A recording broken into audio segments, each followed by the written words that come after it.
Hey everybody, it's GauntletX, and welcome back to some more Magic Arena. Today you got a super special secret bonus run of the Tarkir Dragonstorm Play Booster Arena Direct ahead of you.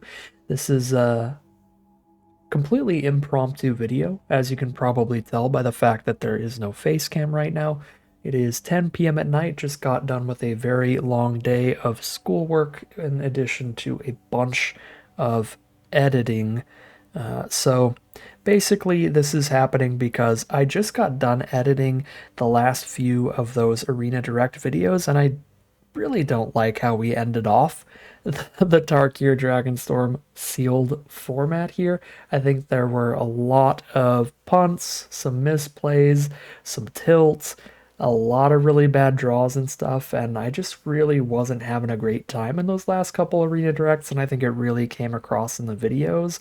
And I actually do genuinely enjoy this sealed format a decent amount, so I want to try to give it the send off it deserves, where at the very least, we've got a happy Gauntlet recording this last video, because while it was a very busy day, it was a good day. I got a lot of work done, so I'm in a good mood right now, and it would take some insane nonsense to change that. And again, I like playing Tarkir Dragonstorm sealed, so hopefully if we come in with a good mindset, don't worry too much about how well we do. We can just play our best and have some fun with this final Arena Direct here, this bonus Arena Direct, I should say. So without further ado, let's just go ahead and bust open our sealed pool and see what we get to play with today.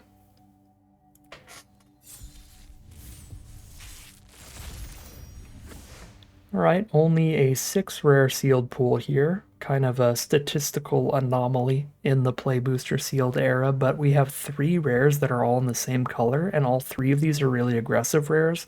Voice of Victory and Sage of the Skies. I don't remember the exact order, but these are the top 2 strongest mono white rares. So unless we have literally no commons and uncommons in white, we're going to have to play white as our main color here, and that would be really, really unlikely to have basically no other white spells but possible. With 3 great white rares, I mean 2 that are super strong, and then Clarion Conquer is just good because it's a 3 mana 3/3 flyer. But with 3 pretty strong white rares, there's almost no way we end up in Sultai for the Codas here. So I really think it's just going to be some kind of white deck here, maybe preferably Abzan, because the Yathan Road Watcher is a pretty good rare when you are a relatively aggressive deck with a lot of mana value 3 or less creatures. And every other one of our rares is a mana value 3 or less creature, so any one of these is decent to reanimate with the Road Watcher, although the Sage of the Skies is better when you cast it and actually get the 2 copies. The other 2 give you their full value, even if you're reanimating them off Road Watcher, so pretty solid rares here. We'll have to see how that pairs up with our commons and uncommons. Triple Salt Road Pack Beast is kind of sweet, especially if we have it immobilized to get a really wide board and make them incredibly cheap. And we've got a little bit of mobilize off of the rare alone, but also 2 copies of Dalkovin Pack Beasts. This is another card. If we get a mobilize attack off with this, it could single-handedly make our Salt Road Pack Beast cost only 1 mana. Now, that would be if our opponent kills none of the mobilized tokens. It's kind of unlikely. But by the time we've cast this and attacked with it, we have at least 3 lands on the board, so that should still, on average, get that Pack Beast to 3 or less mana pretty easily. So white looks great. I mean, Mardu Devotee, Voice of Victory, Clarion Conqueror, double Pack Beasts, Sage of the Skies, Stormplane Attainment for removal, and triple Salt Road Pack Beast for a pretty decently sized threat for a cheap mana cost in the right curve outs, with some great card advantage there, so you play to the board while going up a card. Card is pretty awesome. So I like the white a lot here, and we have good filler as well. This is only like the great filler or better. I wouldn't really count any of these as filler. These are all just great cards, period. The good filler is like Poise Practitioner, I've been a pretty big fan of. Stormbrood without access to red is probably actually still in the great category. But yeah, Practitioner I found to be pretty good filler. Coordinated Mover is a little more mediocre filler, but with a low removal count can still be good. And in white alone, the removal is pretty low, just a single Stormplane Attainment, so we'd probably play Coordinated Maneuver. It's possible with enough mobilize nonsense, the Duty Beyond Death can play well, and we've got 3 mobilizers.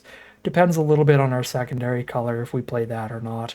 And then same with Practitioner. If our secondary color is deep enough to give us plenty of other creatures, we don't need to play it. But if we still need some more filler spells, I do like the Practitioner. So white's pretty great. I don't think there's any way we'll play anything other than white as one of our main colors.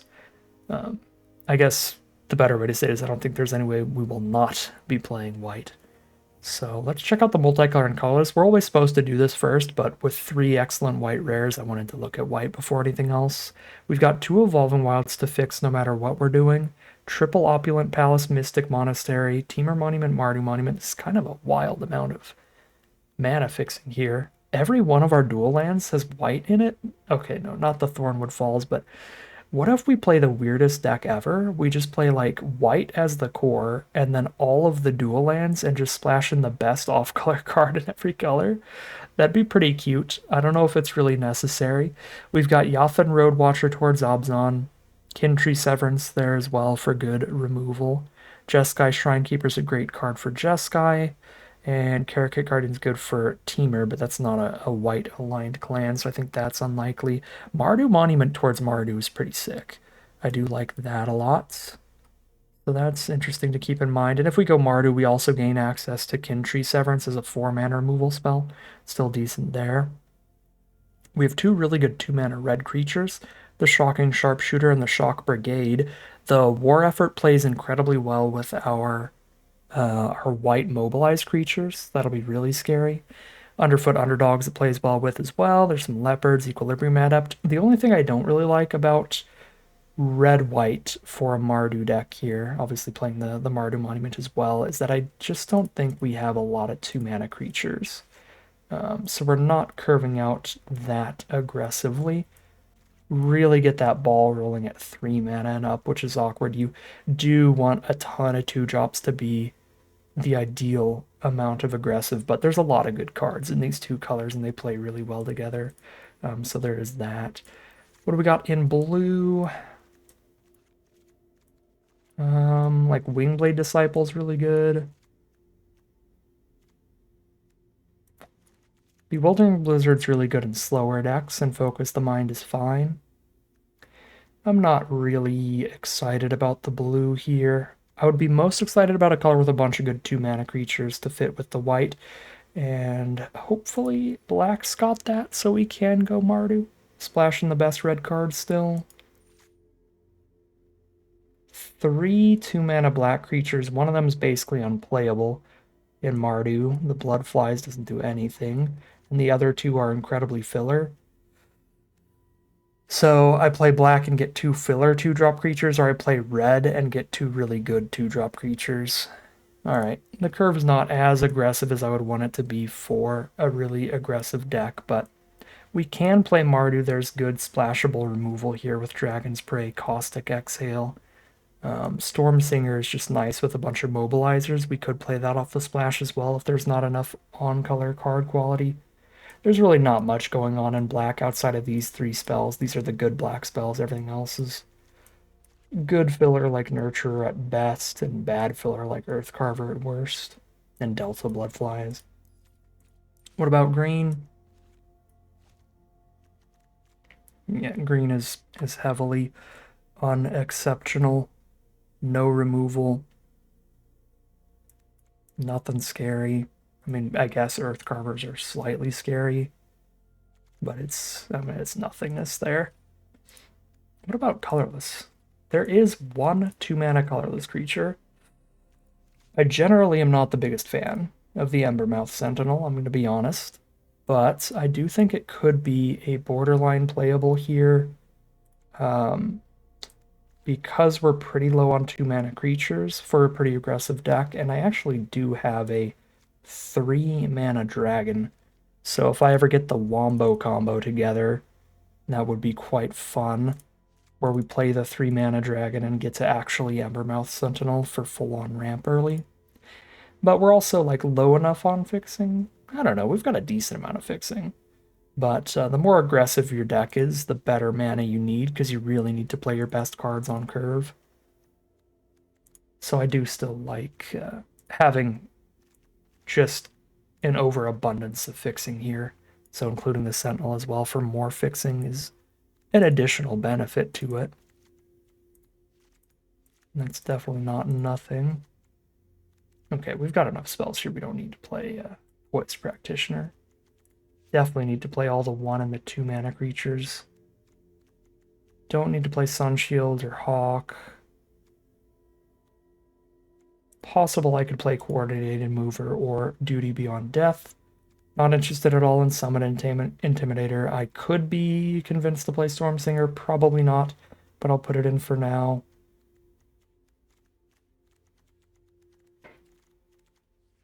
Yeah, I mean, Mardu looks like kind of the way to build this sealed pool. Our black and our green just really not nearly as exciting for an aggressive deck as our red. Red giving us the Charring Bite as well for more good removal. Green gives us absolutely no removal, and by playing Mardu, we get all of the removal in the whole sealed pool pretty much. Yeah, there's literally no removal in blue, not even a counterspell. All of the black removals in the deck, all the red removals in the deck, there's literally no removal in green. We're running every single removal spell in the sealed pool outside of the one blue-red removal spell. I guess there's that. I suppose there's the tiniest argument to splashing blue instead of splashing black. The mana base is worse for that, though, by a little bit, because then we don't play the Mardu Monument. We don't have a Jeskai Monument. So, obviously, instead of Scoured Barrens, we would play Tranquil Cove. I guess the fixing is equivalent, because instead of Barrens, we get a Tranquil Cove, and then we cut the Mardu Monument, but now Mystic Monastery also hits the blue. Right, so that's 2 splashed in ways to hit blue right there, 1 island for the double Evolving Wilds. Right now we have 2 splashed in ways to hit black, and the 2 Evolving Wilds. Mardu Devotee, though, kind of 0.5 extra black sources. So the tiniest edge to the fixing towards Mardu. So, splash for Mardu, and we get a Caustic Exhale and Dragon's Prey, and I can crack a Mardu Monument, which is actually valuable. 3 1/1 Menace Haste creatures is very good for a deck with 3 copies of Pack Beast and a War Effort in it. So even just sacking the Monument is value, let alone the fixing on this card. Oh, it's 5 mana, but still good. So yeah, Mardu Monument and 2 solid removal spells, 3 solid removal spells actually. Kind of want the black for Kintree Severance too. Versus splashing blue, we get access to a Jeskai Shrinekeeper and a Dragon Hunt. Those are 2 very high quality cards, but those are the only 2 cards I think we get splashing blue. Yeah, none of these other blue spells are good, like late in the game off the splash. Disciple you want earlier ideally. I guess Focus the Mind is sort of splashable, but that's a weird splash for an aggro deck. Yeah, I'm still happy with the Mardu splash here. So 7 cuts to be made. We have 21 creatures. 15 to 17 is your general aggro count. How is our removal looking? Very, very light. Very light on removal. I think I'm playing Caustic Exhale and Dragon's Prey. These Pack Beasts can be pretty cheap in this deck pretty consistently, so I think we can afford to go for a 16-lander, especially with a Mardu Monument. Where did it go? Oh, there it is. A Mardu Monument in here as well, picking up an additional land. So let's go 16 lands. So 24 non-lands. If I want to play 17 creatures total, that means we get to play 7 non-creature spells. Are there any easy cuts to play just 7 of these? So if I just play the best removal, play Exhale, Dragon's Play, Stormplane Attainment, Severance, we're definitely playing War Effort and Mardu Monument. That's 1, 2, 3, 4, 5, 6. Narset's Rebuke, likely the last card to definitely get played. So these are, if we cut it down to 16 or 15 creatures, then those are played in here. Seems fine. Okay.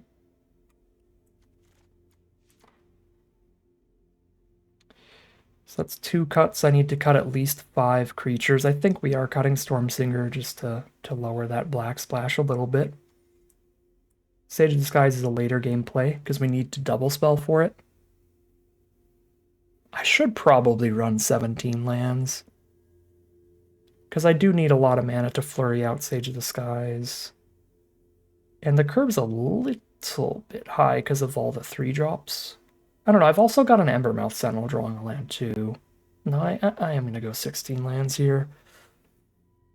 Yeah, I think 3 mana and 5 mana are a little chunked up here. Rescue Leopard's the most filler. These other 3 all go towards that go wide strategy that plays super well with triple Pack Beast and War Effort. So I like that a lot. So I don't want to cut any of those 3, and then this is just a really efficient flying threat. This does shut off 1 or 2 of our own cards, which is slightly awkward, but we'll know it's coming if we've got it in the hand there. Like, it'll shut off Mardu Monument. I think that's the only thing that it really is kind of brutal with. Shuts off Mardu Devotee as well. I find that'll probably be important less often. That is it, though. I guess it shuts off the Ferals, but I think I'm cutting some Ferals just because of how much high mana stuff I've got going here. Stormbrood's also a 2 mana removal spell, so we'll consider that. Alright, let's definitely cut the Leopards and the Stormsinger. We've got 1, 2, 3, 4 mobilizers total.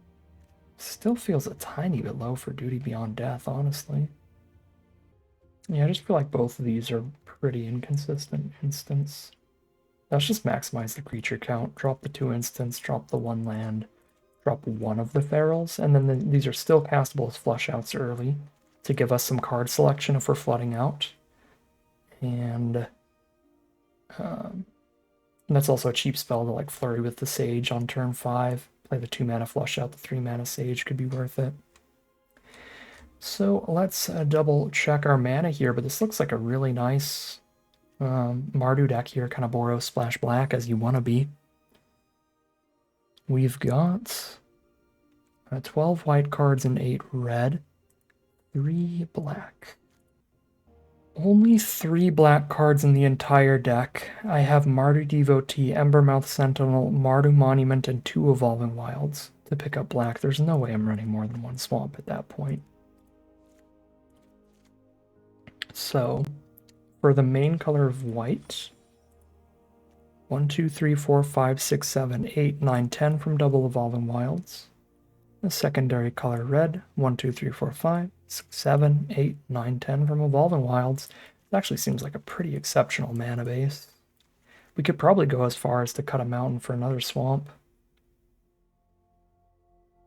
Don't think it's necessary though. Again, Monument, Sentinel, Devotee, and it's pretty important to curve out with our creatures as quickly as possible every single game, which makes us want to maximize red and white sources so that we're basically never stuck off of red or white. Black is the only color that it's okay if we're stuck off of for a little bit because the removal spells will still be relevant later in the game.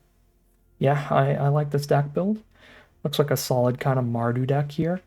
I won't lie, I was hoping to get to do some big green splashy stuff, but we don't really have the bomb power to do that. All of our rares kind of align as being white aggressive rares, so that's just the way the sealed pool leans today. That's the kind of deck we've got to build here. So it's what we shall play. We'll call it a deck here, hop into the gameplay, see how far we can get today. Here we are for game 1 on the play. No play till turn 3, but Pack Beasts into Pack Beasts. It's kind of in the name, is pretty synergistic.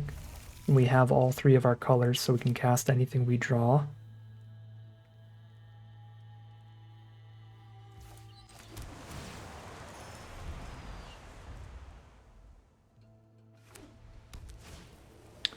Turn 1, Descendant of Storms from our opponent. I'm jelly.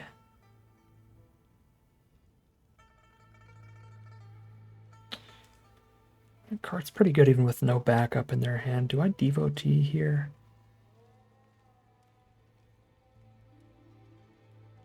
It does force them to spend their mana on an Endure here instead of doing anything else with their turn if they want to get damage in. That feels valuable. Another Dalkovan Pack Beasts. I'll take that.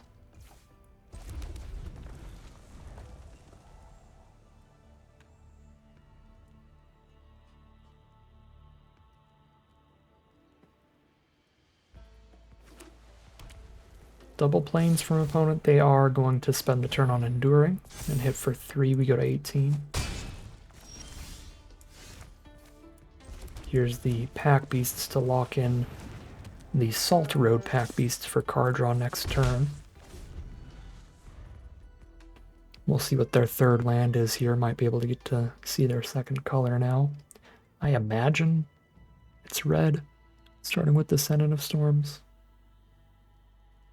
But that card is strong enough to be played in basically any white deck. If they don't interact with our board, then if we draw any land at all, any untapped land I should say, we can double spell here. Okay, never mind. They go Swamp Dragon's Prey to stop the Pack Beasts from getting the other Pack Beast out. Okay, now I think we're under enough pressure to slow things down a second at 15 life. Go Mardu Monument into another land so we can Caustic Exhale their Descendant. It's our most mana efficient play. It makes sure that we hit our land drop for the turn, which is also valuable. Again, setting up the Salt Road Pack Beast would be nice, but they're black-white. Those are pretty removal-heavy colors. A lot can go wrong if they just blow up the Dalkovan Pack Beasts again, whereas this play is really reasonable.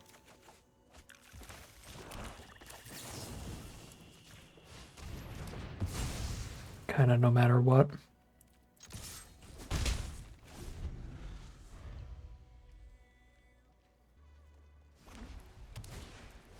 Venerated Stormsinger hits the board. Drawing into the Rebuke does mean I have more removal, so I can afford to Dragon Spray that. It has a pretty threatening ability that is hard to race. I think I'll go for this. And this also means if I hit another land, I can Rebuke and play the Dalkovan Pack Beasts off of the Rebuke, which is going to be a very good turn. So Abzan from our opponent, they find their green source with Blossoming Sands. There's Fortress Kingguard. Probably has, yeah, the 2/3 so they can attack into the Devotee. So I'm not really in the market of just killing a 2/3, so we'll drop the Pack Beasts and pass.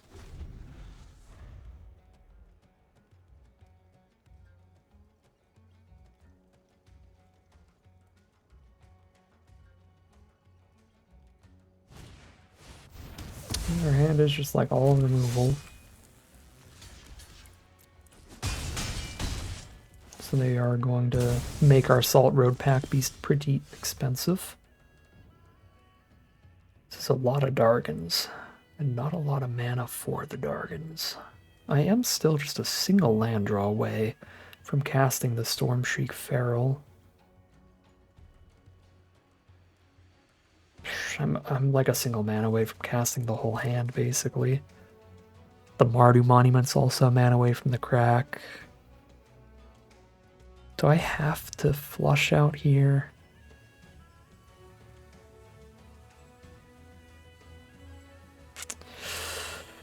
Take 2, go to 9. I think I have time to wait another turn.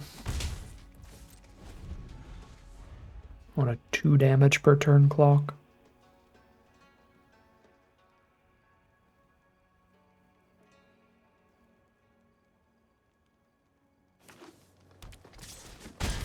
It is a shame that Flush Out is a sorcery. Oh dear, what does this do? +1/+1 counter on all of their creatures every turn? Okay, so now I have to kill every single creature they play. So we kill the Kingguard, seeing as we hit a tap land here. I don't get to Rebuke and cast anything else in the same turn, although I already didn't have anything else I wanted to cast off Rebuke.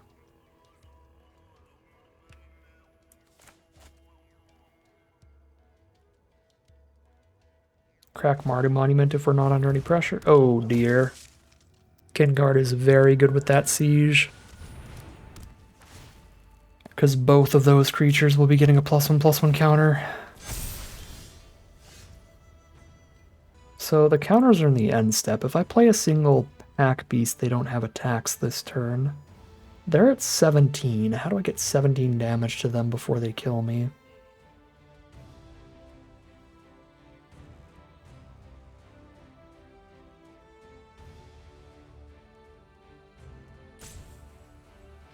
Get some chumps with Mardu Monument. So if I crack the Mardu Monument now, take 4, go to 6, I have 4 creatures on board, so Pack Beast costs 1 on a future turn, but I'm thinking we just hardcast Pack Beast, and our future turn is Narset's Rebuke the Kingard plus play Equilibrium Adept off of any land draw in the top 2, because if I draw the land now or if I draw it as my draw next turn, that'll be 3 mana from this plus the 1 from the land draw for Adept.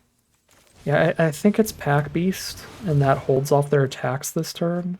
Ooh, yeah, and now I can Sage of the Skies off the Rebuke. That was a really good draw. Okay, they do get an attack in here off Stormplane Detainment. Not the greatest. If they have the Hexproof trick, I lose. I think that's the worst card here. Okay, I lied. That's not the worst card. Pick up 2 creatures when they have Baron Step Siege on board is also brutal. I mean, the draws we're getting here, if we had just a tiny bit more mana earlier, it would be an incredible position, but we're super losing right now. 2 Lifelinkers is our best bet. Can Stormplane Detainment the Siege? Shoot, maybe that was better than Sage right now. No, I couldn't do that. If I rebuked and then Detainmented the Siege, I'd have a single 1/2 to block all this, so I'd block 1, take 4, go to 2 life against a Stormsinger. But I'm still going to be insanely low against a Stormsinger. Top decked another creature to go with the Siege. I don't think there was a way to play this out.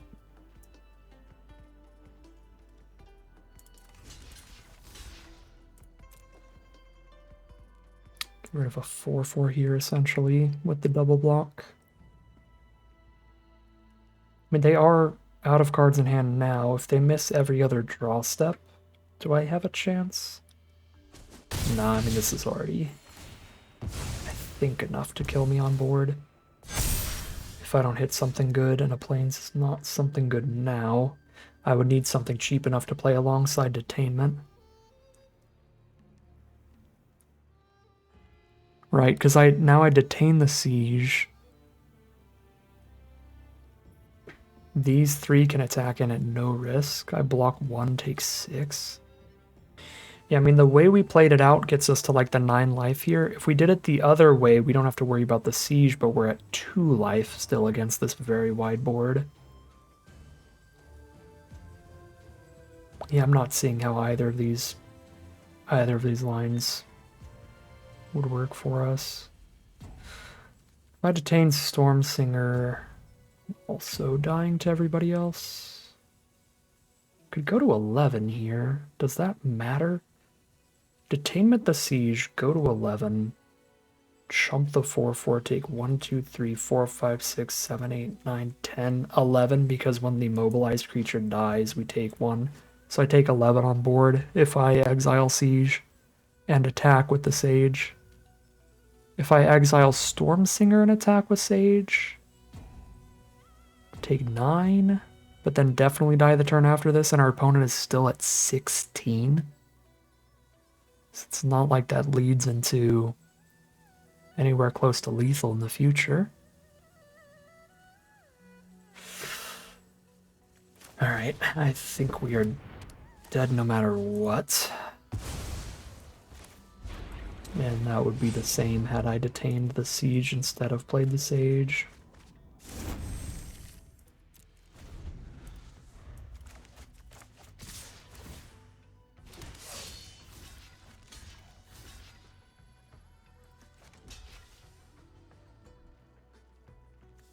7, 8, 9, 10, 11. I gain 2.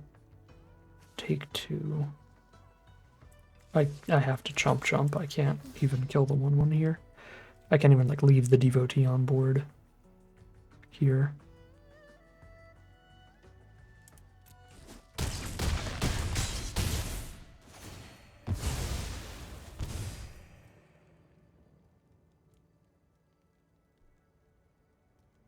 And our opponent drew another spell off the top. Arena wouldn't be holding for them otherwise. Or if they're in full control mode, they wouldn't be full controlling with a basic in hand like this in their main phase. So they have more gas.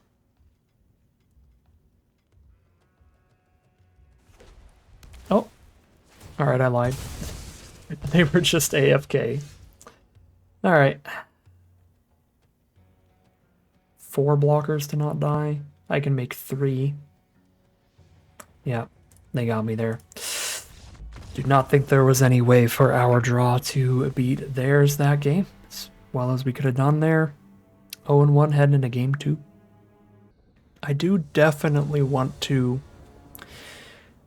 really keep in mind for the future how the Stormplane Attainment can hit any non-land permanent, though, because I don't think I was considering exiling the... Don't show me the Sage on the top. I don't think I was... Really? It's the same game, baby. Let's go. I don't think I was considering exiling the Siege as much as I should have considered it. Now, again, I mean, we did the math on how things would play out had I done that, and I would have died either way. But for future games, I can pay more attention to that. Alright, well, Embermouth Sentinel is big enough to make them just not be able to attack with that here.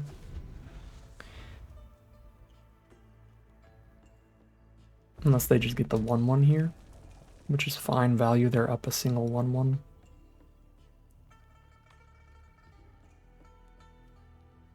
And they can't, like, attack with it and expect it to live right now.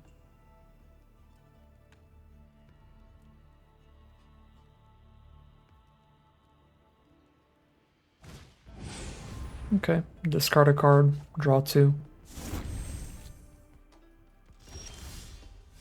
Underfoot Underdogs, that's a great one. That makes their attacks even worse and makes our war effort very good. I'm okay with the attack here. Because their best crackback against these 2 creatures is going to be attacking and making that a 3/2, in which case I can just take the damage, and I'm fine with it if they have a single 3/2 on their board.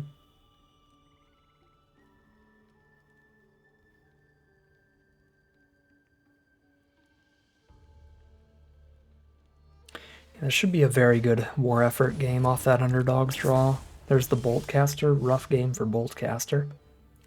Just being a 3/3 with no abilities here. Let's lead our efforts here.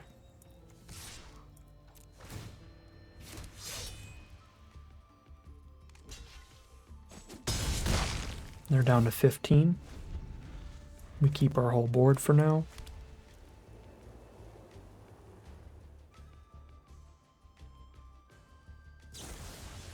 They do have the enchantment removal for the war effort, but still plays out fine. Okay, now I'm a little sad about it. We had Mardu Monument and Pack Beasts for it, but we pulled a removal spell from their hand on that card.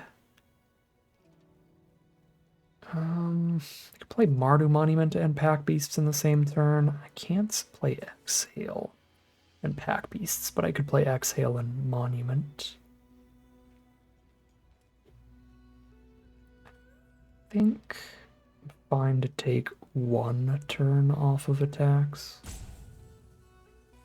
to get Pack Beasts out.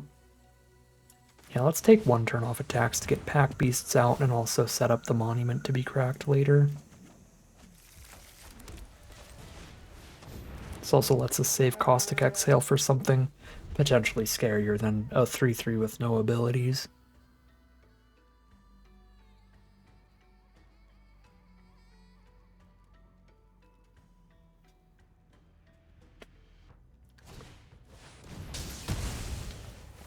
Tragedy strikes our poor ox. Struck by lightning, a freak accident. I cry every time.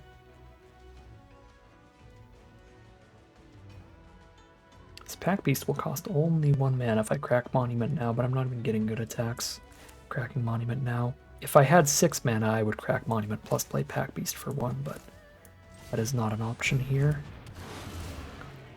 Because of the tap land. Oh no, 1 mana off. Well, I have Caustic Exhale up this turn. Not bad. Might even just use it now for damage. They're at 18 off that life gain, though. It's not even the most threatening, but still feels good. If I remember right, we have more white spells than anything. I have no double red, double white, or double black in the deck. I think I crack for white in this deck.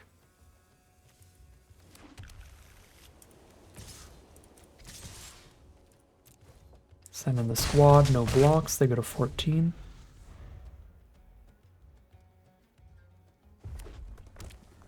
Another land from our opponent. There's the reigning victor to get a descendant swing in.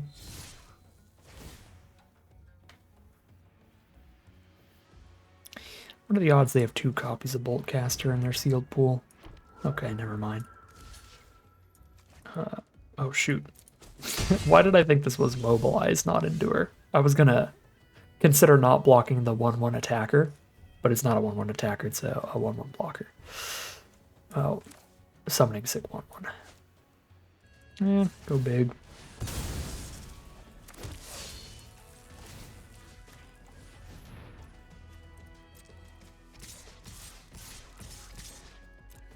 Go big, go bold, go wide.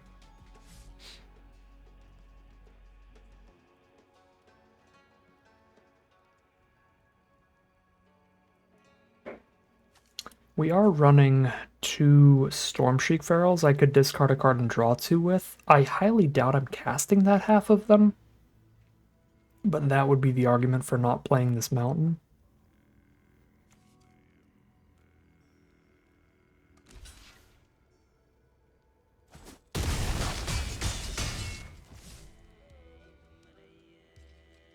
I guess I can't see an argument for playing it. We don't have cards on our deck where I'll need to have played 2 lands in 1 turn.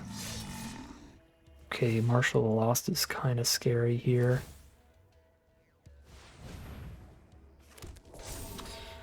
Yeah, it gives the Descendant the buff it needs to get another free swing in. Little bit of flood. But Embermouth Sentinel gets to try to outrace here. Thanks to the underfoot underdogs, we just hit them 5 times and win. Obviously making some chump blocks throughout that time. Land for opponent.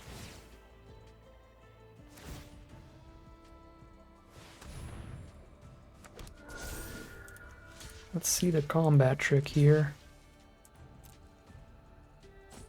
Well, we get the trade into the creature maker. Kind of flooding out here, but I think our opponent is too. How bold is it to do this on Pack Beasts to mobilize 4 blockers? 1, 2, 3, 4, 5, 6, 7 attackers. 3 of them get in. Yeah, it's better to just get 2 guaranteed damage. Then get 3 1/1s in and have some important creatures die. Right, they eat the 2/1. Strategic Betrayal, luckily pretty bad against our deck.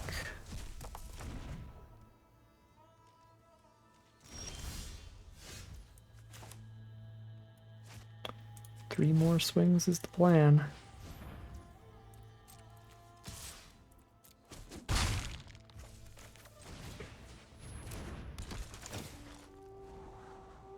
Okay, well, those are incredible draws.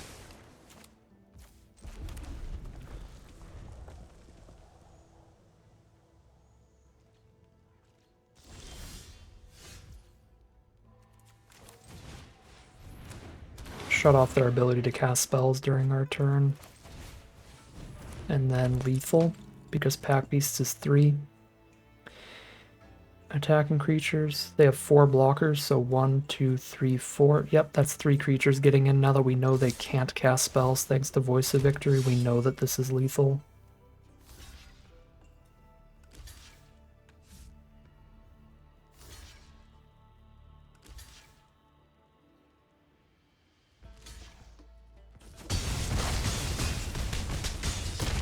And that is 1-1 heading into game 3. Here we are on the play for game 3. That's a keep right there. Absolute keeper.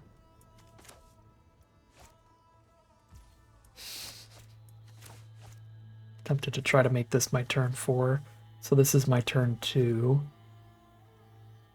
If I don't draw into other cheap spells, it's kind of awkward. I mean, Devotee for the Scry should be able to get me other sageable plays. But Devotee is the only 1-drop in the decks. It's the only way to turn 4 double Sage. I'm gonna go big on this early. We draw any 2 or 3 mana creature, and that plays really well. Okay, I'm gonna need double white on turn 4, so let's get that out immediately. Okay, if they play any creature, I can just Charring Bite next turn, so I found my turn 3 play. They didn't play any creature though, so that's no turn 3 play, but we've locked in the 4th mana, guaranteeing the double Sage next turn. Even if they counter this, it's when we cast it, so they only get 1/2 of the Sage.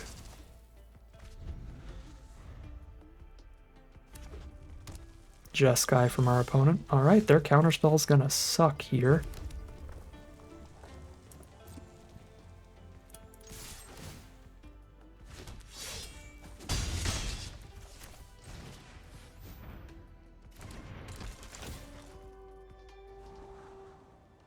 These are great draws.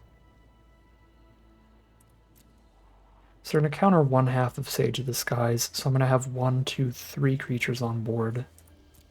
If I mobilize them 4, yeah, these are just keeps. I think these are both keeps.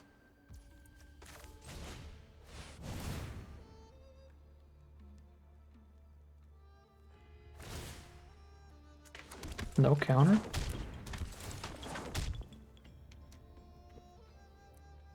Should play removal on 1/2 of it. Play is basically the same. Oh, Lord have mercy. So they hit 6 mana and they kill the other half off that enter the battlefield effect. That is not good for me. Okay, I need to mobilize to be able to play the Pack Beast and kill the Stag in the same turn. No, I have Stormbrood in hand for... No, that's just for Caustic Exhale. Yeah, I need to do the 5 damage removal to kill Stag here, and I can't do that and play Pack Beast. Because they'll just block the mobilize 1/1. That is awkward. This is probably going to be play Pack Beast, hold up a Caustic Exhale. Or if it's relevant against their 5 mana play. Yeah, I'm terrified. River Regent is the strongest blue rare in the set for good reason. It's going to be a 6/7 flyer, which is impossible for us to kill with our removal. And it's going to kill my Sage token when it hits and bounce somebody else. And just really stabilize our opponent.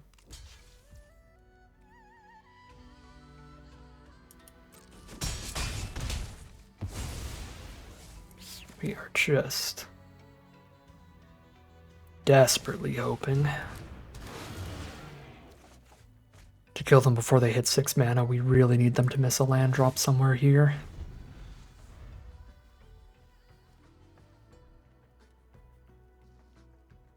Oh, I can Caustic Exile the Stag because it only has 2 toughness during their turn. That's perfect.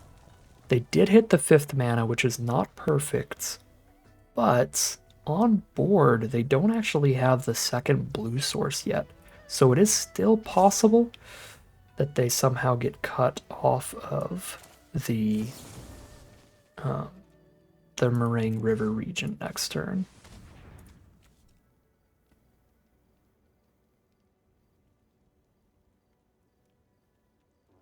Stormbird is definitely not what they want to see here, because we're now removal spelling their only creature board on board and showing them that I have the removal ready for whatever they play to block if it's not a flyer.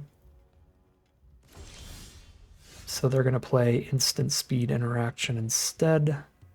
I don't have any way to play around it, so we'll just go to combat attack all and see what they have here. Could be the 5-mana 4/3 flying dragon. That'd be kind of rough. That would kill our 2/3 flyer and let them flash in Meringue River Regent. Okay, it's going to be an Osseous Exhale plus gain 2 because they have River Regent in hand. This gives them more time to get stable here. Play Equilibrium Adept. If they have the blue counter, it's counter unless we pay 4, so I have nothing that gets through that right now. So they have the dragon to reveal for it. That's kind of funny, because that was already going to be my play next turn if we don't hit another land. It's very goofy. No island one time, please. Jeez, alright.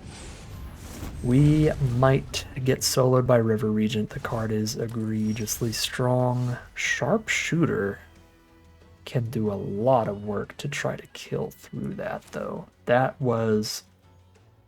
I don't know if it's the best draw in our deck, but it's gotta be up there.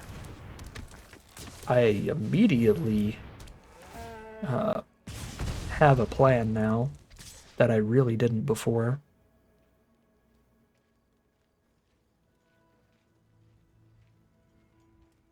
I don't think it's quite worth Trump attacking with Devotee to get just 1 more damage in. So, I mean, I'm getting 2 damage and putting them to 7. If I attack with Devotee, I lose it, but I put them to 6.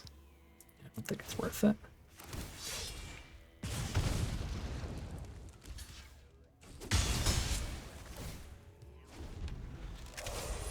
Devotee is like a lot more valuable than just a 1/2.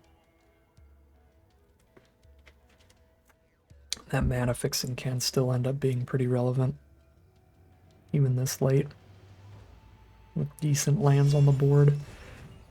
Whoa. Tap the Regent to draw a card, looking for a way to kill Sharpshooter that badly? I guess Pack Beasts, they kind of kill Pack Beasts instead of Sharpshooter. Because even without the Sharpshooter, now that their 1 blockers tap, the Pack Beasts goes pretty hard. Okay, Teeming Dragonstorm for 2 blockers up still. And the 2-mana way to kill Sharpshooter, yikes. Well, we obviously kill one of these 2 blockers, so they have a single blocker up that kills Devotee, but they take 1, 2, 3, 4, 5 and go to 2 life. I have another Pack Beasts, and it should be very hard for them to block all that. Possible underdogs is even the play, going for an unblockable lethal swing.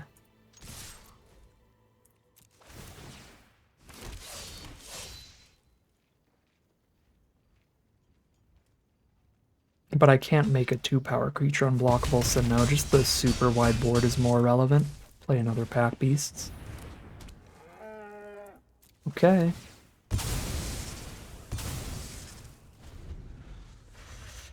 They need 2 efficient removal spells to stabilize here, or 2 or 3 more blockers and a removal spell. I don't know the full math here. There's 8 attacking creatures right now, but they can get rid of 3 of them with 1 removal spell. Okay. We fought our way through Meringue River Regent, one of the best rares in the whole set. Feels great. I mean, we also played one of the best rares in the whole set, but their rare is pretty well suited against ours. It got to just fully kill the token half of this, which was nice to help them out there. Scary, scary game, but we do find the victory. We're 2-1 here, heading into game number 4. Here we are on the play for game 4. This is a tremendously slow hand. But the double Pack Beast is quite good, especially with the Monument. Hope we're against an aggro deck and not a 5-color splashy deck here, but I think we have to keep. Just do 2-card quality.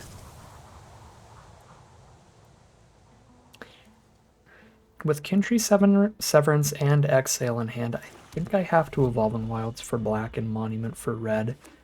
Because if Monument somehow gets countered, it's much worse if I lose out on the black mana than the red mana currently. Okay, do I get a second red or a second white? I mean, the way this hand is, it's a second white.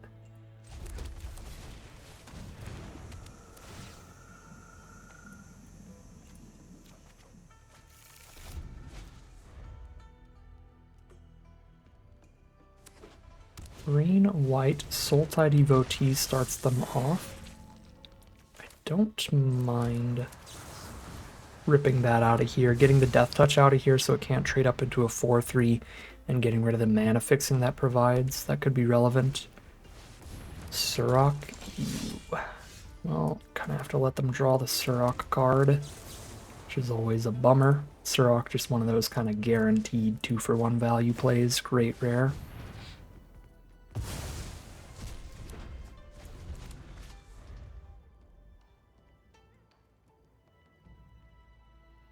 So, crack the Mardu Monument next turn so that we can chain Pack Beasts together the turn after that.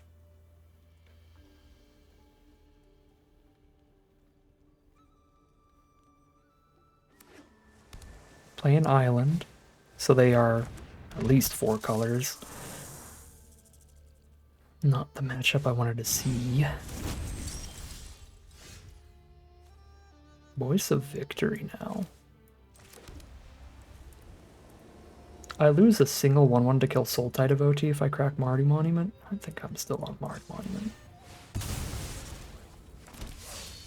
So the trade up into Sultai Devotee is great with the menace here.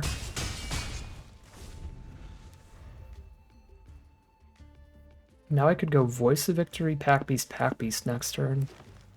Pretty wild. This opponent's green, white, blue, black. I think. Yeah, the Sultai Devotee really wouldn't make any sense. But I guess it's green and blue fixing. Okay, they're trying to aggro me out here. Well, this turn is going to throw them for an absolute loop. Yeah, the play that I listed is still the best play, even against Avenger of the Fallen here. Might have to chump with some 1/1s for a turn, but it's going to be a huge value swing. And then lead into an insane attack next turn, especially if we draw into our War Monument. That would be, or War Effort. That would be horrifying for our opponent if we hit that.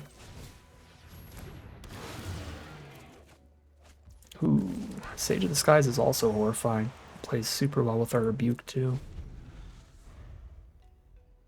Can actually have really reasonable blocks on the board for anything they do because of how sturdy the Pack Beasts are.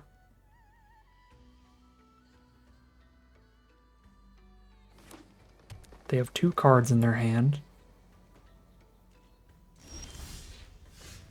We've got Voice of Victory, so them passing the turn is rough for them. That means they're just definitely not playing anything this turn.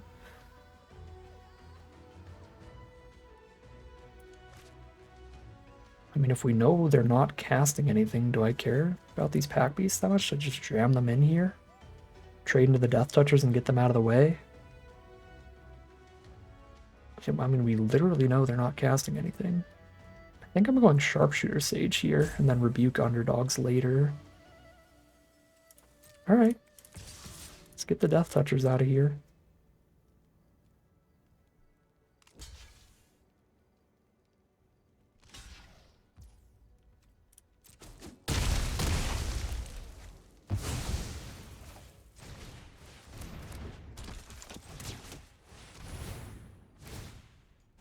Very, very good draw this game.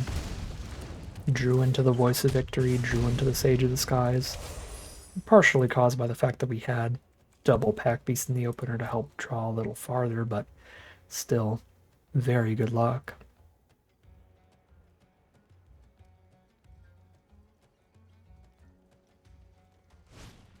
Stormplane Attainment to clear out the Voice of Victory. Nope, one of the Sages. Fair enough. So they just don't have any instants in hand.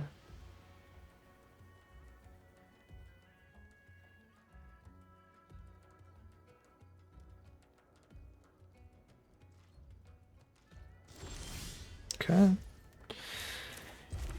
So, one concern that I have here if I go all out and play the underdogs is that there is one Sultai board wipe. And they are splashing black. So if they have the 8 mana destroy all creatures and enchantments, I don't want to be this all in on the board. But we also kill them really fast if I do this, and they're 2 mana away from that, so like even if it's in their hand, I think this kills them too fast. So I'm just gonna go for it. Let them kill 1/1/1 to get more damage in, because this is an intense amount of damage here. Puts them to 1? No, puts them to 3. I'm good at math, don't worry about it. I knew that.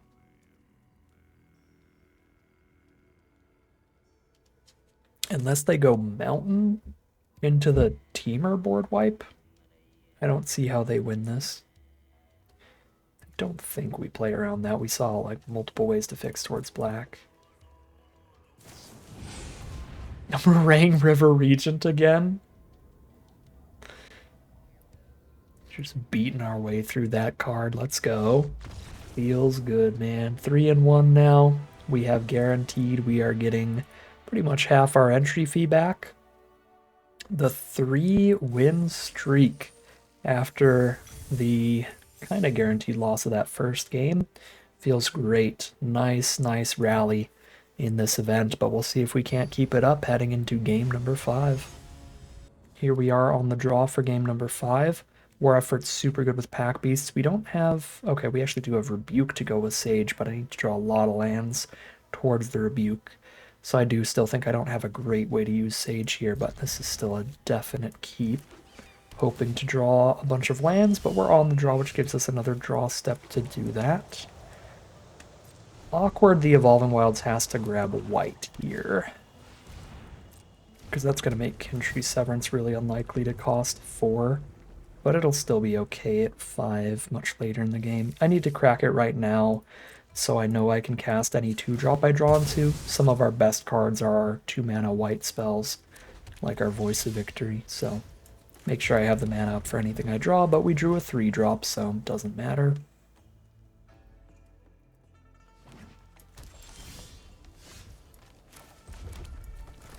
Play our only viable play and pass. Probably getting blown up by some kind of removal from the 5-color deck. Incredible mana draw from them this game, by the way. Yeah, and then the very good dragon at 5 mana coming up.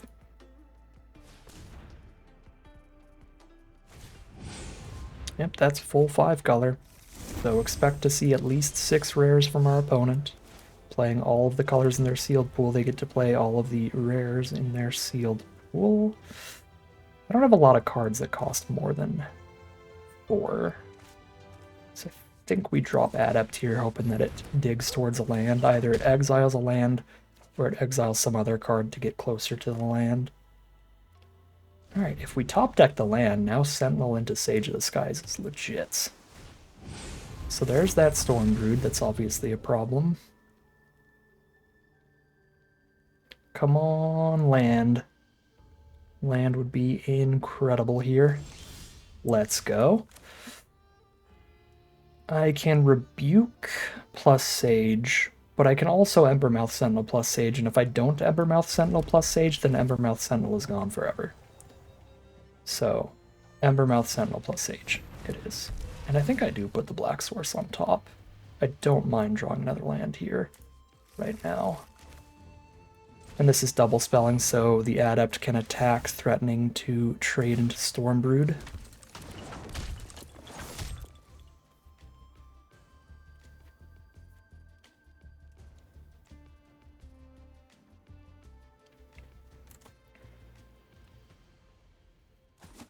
They do not take the trade. Looks like they considered it for a moment, though. This thing is going to be a double striker every single turn. With the way that our hand is set up. Okay, maybe not, because we might spend a turn on a war effort. Against all this open mana, that feels a little sketchy, though. I could rebuke, and if it doesn't resolve, it's not the end of the world, and if it does resolve, then the turn's insane. Because I go rebuke plus war effort. Yeah, I mean, we want to get the Stormbreed out of the way either way. They're definitely holding something up. Hopefully it's just instant speed removal. If they had no instants in their hand, they would have just sacrificed the Sultai Monument, so there is something. I don't think I have any play around a counterspell, because I don't have attacks in if I don't cast anything right now, so I have to cast something into the counter, and every single spell I have is pretty relevant. So let's just rebuke. Doesn't resolve, fine. It's like casting any of the other removal spells that don't resolve. If it does, oh boy, are they in trouble.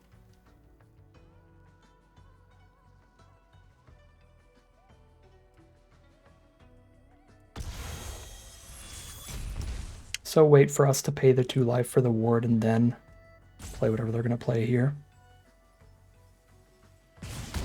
Which is nothing yet. Is this the 5 mana 4/3 flash flying dragon? That would be pretty awful for our opponent, because now all our creatures have 3 power. So they would trade into the 4/3 flyer. It's just the tap a creature, draw a card? Okay. Okay, so it's just a tap and a removal, sure. Great turn for us then. They're down to 9.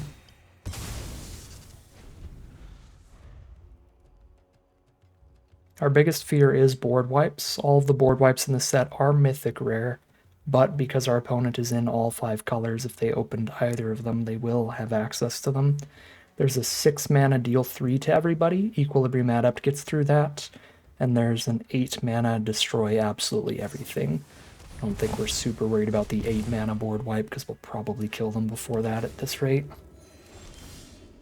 Although, life gain removal makes that a lot harder, but we're still hitting very hard this turn. I might have to Stormplane Detainment their Sultai Monument here. Make sure they aren't getting 2 blockers next turn. This is awkward, but with absolutely no other action in the hand, I do think I have to just make sure they don't get 2 2/2s.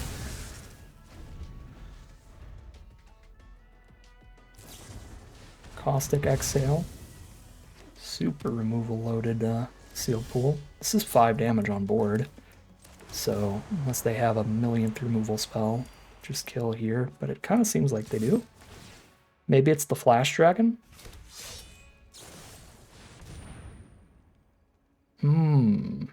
Okay, so draw 3, take 2. They're going to be at 3 life, but they have a bunch of cards in hand. And then they will have time to cast the 8 mana board wipe if they have it. That would be abysmal. We'll see.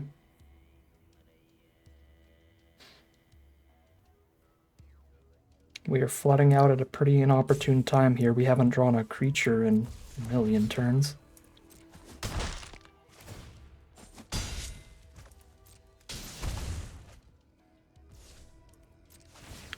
But we've got some cards here that can threaten to push damage just immediately. With our opponent down to 3, we have 2 of the 3/3 Flying Haste Dragon in this deck.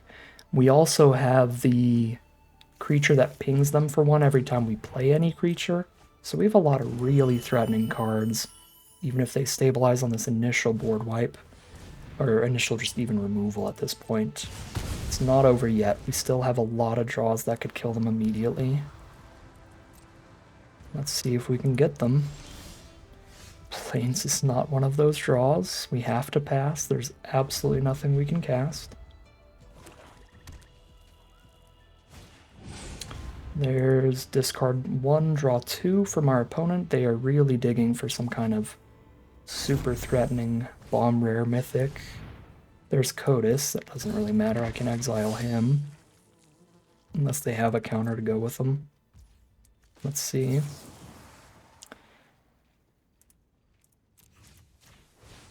I've got the 4 mana for the counter unless we pay 4. Okay, they don't have protection. Mardu Monument is insta-lethal. That wasn't even on my list of immediately lethal cards. I forgot about that one. But that's 6 damage immediately with a war effort on board. Actually, 8 damage? Because this triggers off of tokens attacking too. Jesus. Alright, we drew one of our, I guess, several insta-lethal threats now that I realize Mardu Monument was one too. And that finds the victory for us. We are now 4-1. This has been a very acceptable way to send off the Tarkir Dragonstorm sealed event. Whatever happens from here, now we're basically at the break even there. 5,400 gems and 16 packs. If you value those 16 packs at about 600 gems, that's basically the 6,000 gems we paid to enter. So a really nice 4-win streak in a row, digging us out of that 0-1 pit that we started in. Here we are now on the play, the Pack Beasts into the Pack Beasts. As I've said many times before, it is in the name. It's a great synergy. So let's get ready to do that. We aren't playing any creatures till turn 3, so it's a bit slow for our more aggressive deck, but we only have like 5 2-mana creatures in this whole deck. Just didn't quite get as aggressive as a curve as we wanted.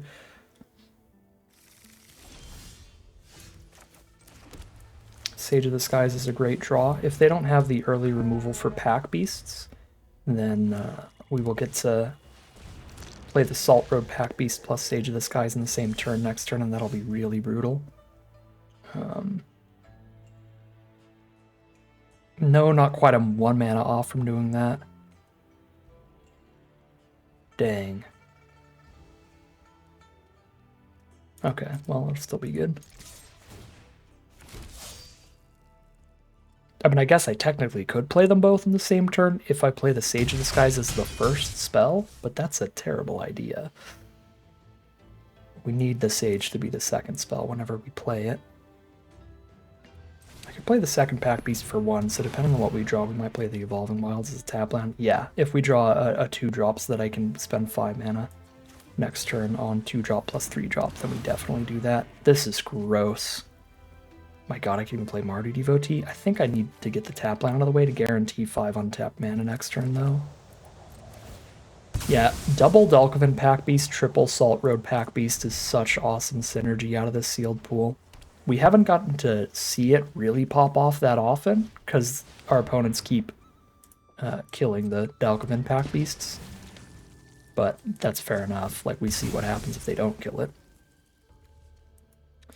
Lotus Light Dancers is a massive stabilizer for our opponent. The 6 toughness, 3 power lifelinker completely holds off the Pack Beasts. I mean, all of them, even Dalkovan Pack Beasts I attack with, they block a 1-1 and gain 3. Oh, well, there's Dragon's Prey. This is a whole lot of immediate damage here, so I think I'm actually on Mardu Devotee Dragon's Prey. No, Sentinel Dragon's Prey. I can Devotee Sage of the Skies later. Yeah. Yeah, Dragon's Prey was an awesome draw. Get the lifelink out of the way and just slam damage. Okay, they just scoop them up. They're done. They're over it. We were dealing 11 damage that turn, putting them to 6. The rest of their hand must not be that great if they're over it. And we're now 5-1. This is the best that we have done in the event overall.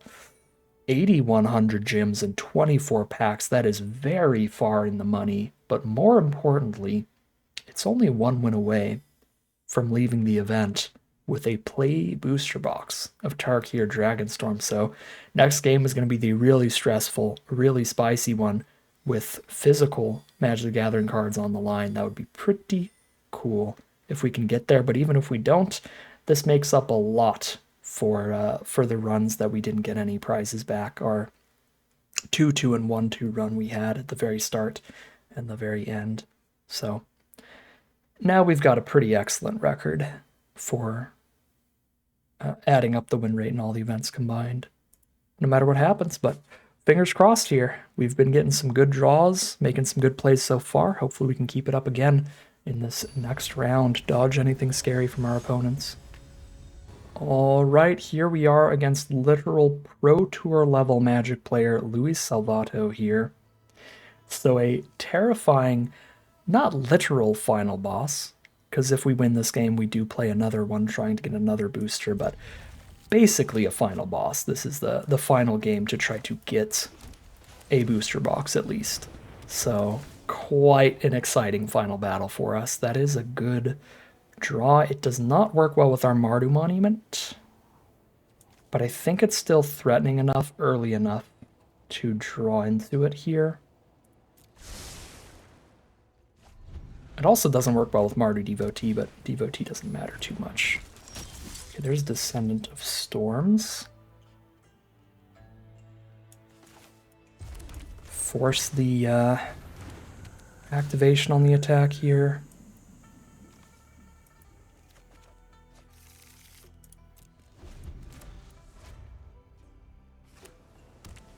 Blue-white from our opponent.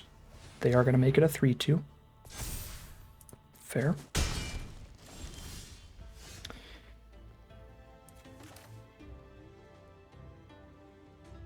Make them make it a 4-2 now by playing Dalkovin Pack Beasts. Seems reasonable.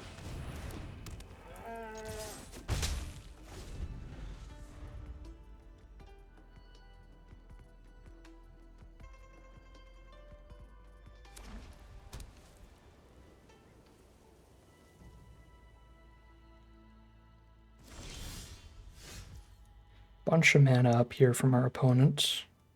Potential counters and tricks. Don't have a lot of ways to play around them. I think we're just gonna jam, see what they have here. They probably like throw an exhale at the pack beasts or something here.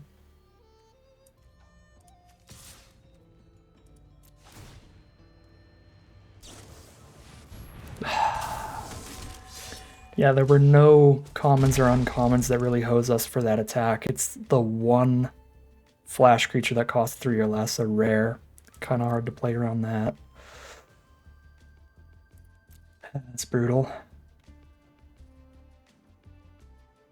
Yeah, I mean, the attack pans out really poorly for us, but without the information of exactly what's in their hand, it's too likely to just be like an Osseous Exhale or something, to just sit here and do nothing instead of attacking there.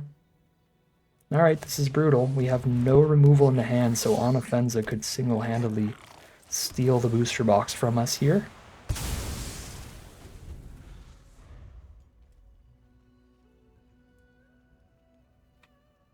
Again, we are playing all but one of the removal spells in our entire sealed pool, so the only one we're not playing is Coordinated Maneuver.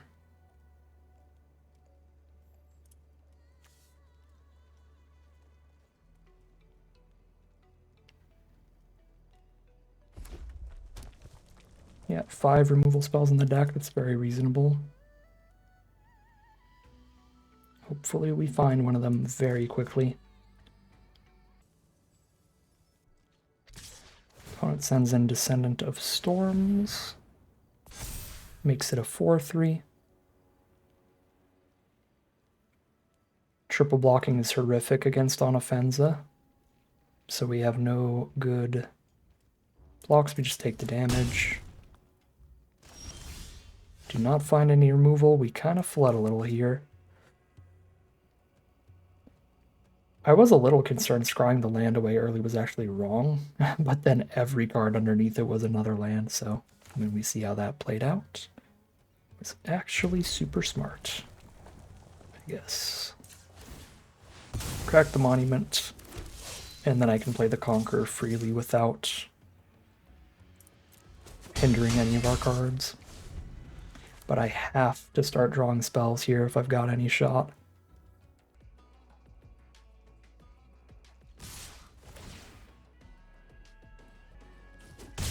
Opponent's definitely got like some kind of ways to push extra damage in hand if they're playing this aggressive. There's Jeskai Devotee. That's it for now. Voice of Victory is pretty nice. They don't have the counterspell right now.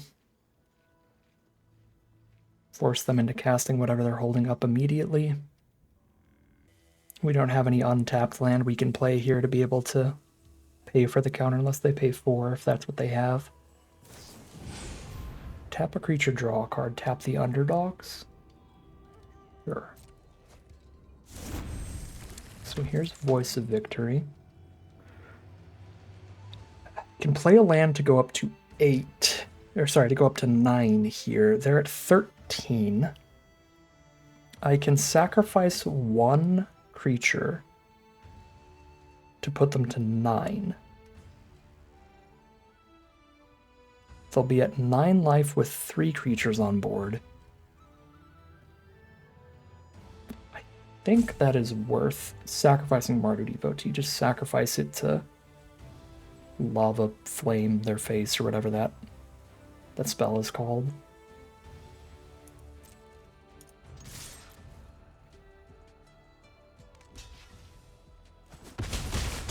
Lava Rift, I think. I don't know all the burn spells ever.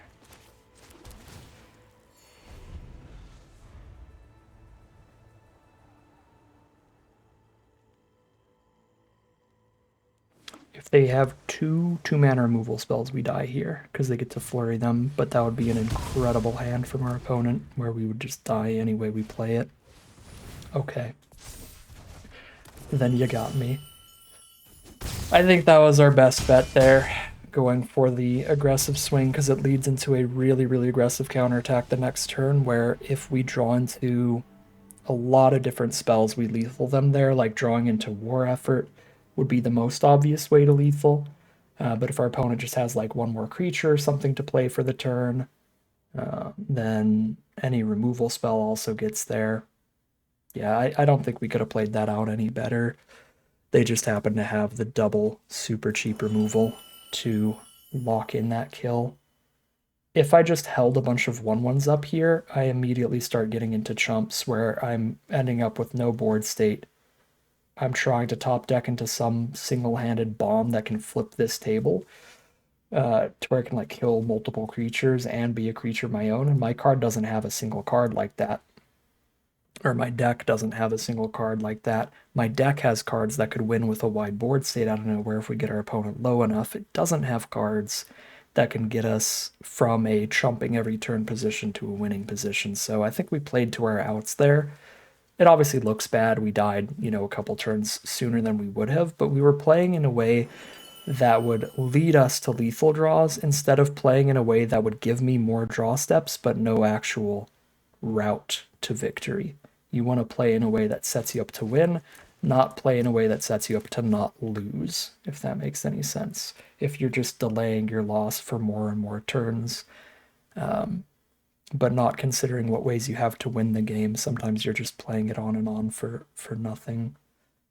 Right? Like if I'm just preserving my life total at all costs, I'm just making it last longer to where I can play a creature and chump, play a creature and chump, play a creature and chump. There's no actual sequence of plays from that point on that can get us the win, but playing aggressively like this to where maybe I lose a turn sooner, it's playing in a way to where I actually do have some draws that's like, okay, I actually do just win the game here because we played this way. So I think that was the right way to play it out, despite obviously losing faster for doing it, if that makes any sense.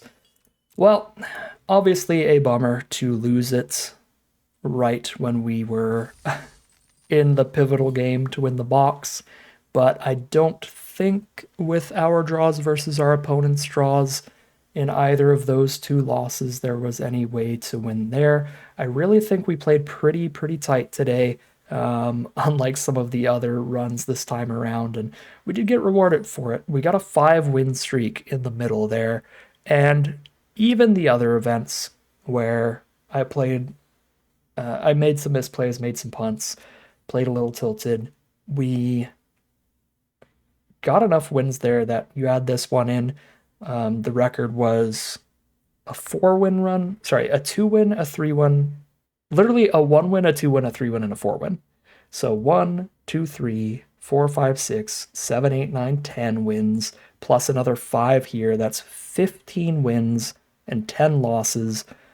Very solid win rate for a super competitive event like this. I will take my extra gems and 24 packs back, get a tiny bit of a reimbursement for all of the gems that we sent through the wood chipper earlier, and that kind of better mood, better plays, nice run will be how we end off and how we send off the Tarkir Dragonstorm sealed format.